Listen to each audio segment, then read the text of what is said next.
Dividend defense or dividend growth? Let's find out.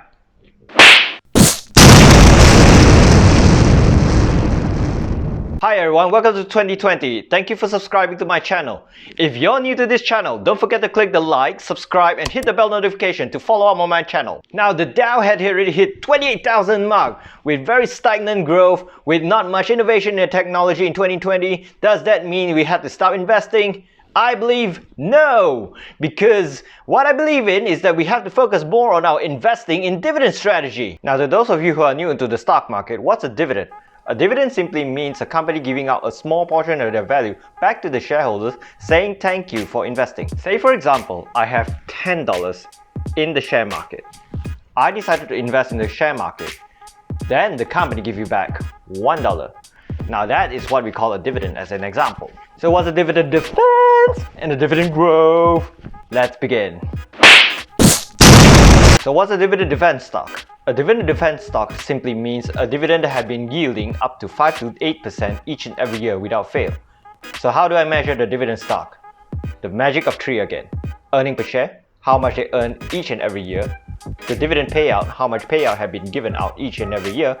And the beta, which is on the volatility in the stock market. Just like anything in this world, there are pros and cons of investing in dividend defense stock. The positive thing of investing in a dividend defense stock is that no matter the market goes up or down, the company will always give a consistent dividend yield each and every year. However, if there's a con to this, the con of investing in the dividend defense stock is that if you were to invest in the long run with no growth, the company will be in the stagnation and will cause a dividend value trap. So what's a dividend growth stock? A dividend growth stock doesn't mean the company just simply grow each and every year.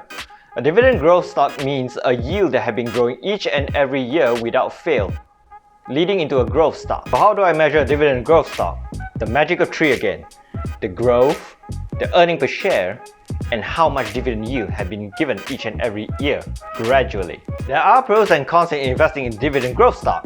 Pros of investing in dividend growth stock is that if the yield were to increase each and every year without fail, this will turn into a dividend aristocrat stock. A dividend aristocrat stock is a stock which increases each and every year without fail for the past 20 years. Now let's talk about the downside of the dividend growth stock.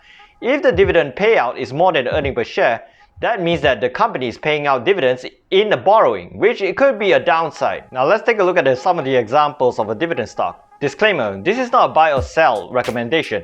Please do your research before investing. Let's find out. Now let's look at a case study called GAPS, stock ticker symbol GPS. In this stock, we can see that the EPS is at 2.14, which is an earning per share of 2.14 per year. Our dividend yield is at 0.97, which is given at 97 cents per each year. So the dividend yield is at 5.61.